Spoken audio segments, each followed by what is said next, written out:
RBI હવે યુપીઆઈની સિસ્ટમમાં 3 મોટા ચેન્જ કરવાનું વિચારી રહી છે. જો તમે પણ ગૂગલ પે, ફોન પે કે અન્ય યુપીઆઈ વાપરો છો તો આ વિડીયો બિલકુલ સ્કીપ ના કરતા. Number 1, nominee for senior citizen.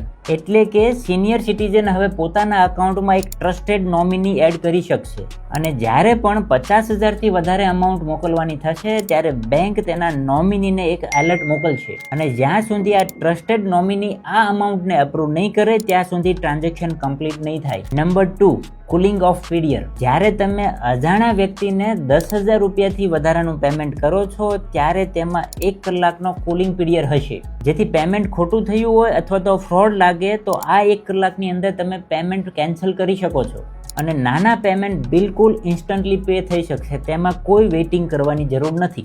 અને જો તમારે ત્રીજો સૌથી ઇમ્પોર્ટન્ટ ચેન્જ કયો કરવાનો છે એ જાણવું હોય તો મારા પેજને ફોલો કરી કોમેન્ટ કરો યુપીઆઈ, હું તમને ડિટેલ ડીએમ કરી આપીશ.